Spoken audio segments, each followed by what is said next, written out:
Hello, everyone. Welcome to my professional ePortfolio. So my PEP is based on a couple things. I'm going to use the tabs to kind of run through. The front page is just kind of general information that pretty much every professional ePortfolio will have from Forte State. The introduction page, practicum, the APA formatting, and the ISD standards. So let's get into who I am and why this is a wonderful resource for me to share with you all. So who I am as a person, this is me. I am Mitchell Burkett. I'm an Earth and Space Physics and Programming teacher at Abilene High School, and I've been doing so for 4 years. And I've been more and more looking into how technology has been working for me. For example, I have just recently become the first ever esports coach at Abilene High School this year. And that has kind of wrapped up into this whole PEP, which I'm going to share with you as I go through. So I've got some goals and such like that, but this is who I am in the general sense. And I can get into my technology philosophy. I've always looked at technology as kind of a solution to problems, and and as things have been progressing, I know that technology has been a source of advancement in not only just like learning, but also society. It's a constantly evolving field, and it's a wonderful experience for me to use and how to teach kids how to use to advance their fields. So technology has been important for me for as long as I know, and I'm super happy to get into that.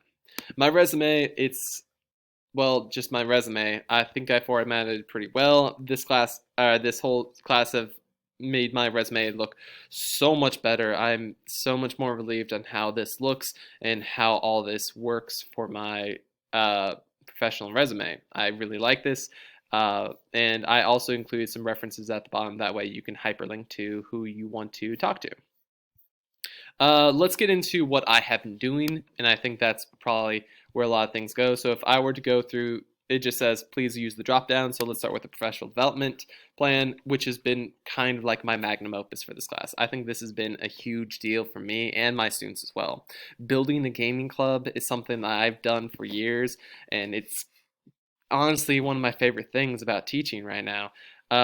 This game club has evolved into esports, and this PDP has kind of the outline on how to do that.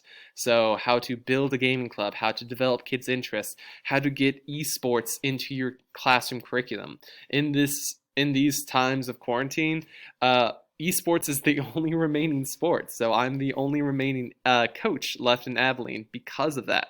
And in my professional trainings, I helped other teachers grow in this. So instead of just saying, hey, my second professional training was teaching other teachers how to provide a gaming club and how to set that up, or how to start esports. I also talked about how the CodeHS platform I use to teach programming also aligns with state standards, and I also teach about how to train students to use their iPads.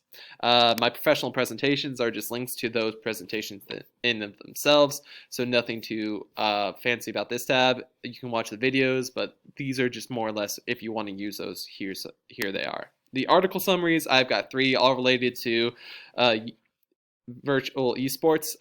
First one talks about how charter schools and stuff like that affect how to get people to interact with each other more, and esports is a good way of doing that. Article 2 talks about how esports helps cover for non-traditional sports and a diverse population. Article summary number 3 talks about video modeling, how video games have been helpful for kids with ASD, and some extra resources are as follows. Just throughout my course, I found these to be great. I made a CodeHS tutorial for teaching how to program. I've done some literature reviews on how virtual schools work and how they're affecting our country, and I think that's great. What I've done and all the resources I've pulled together for that. The Apple training is a great resource for further PDP development, and virtual reality learning. I pulled virtual reality headsets in the classroom to teach about the universe.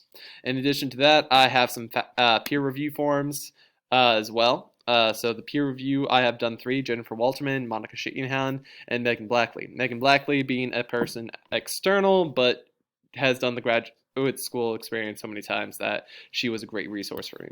So if you have any questions about anything, let me know. I'm glad I could share this with you all.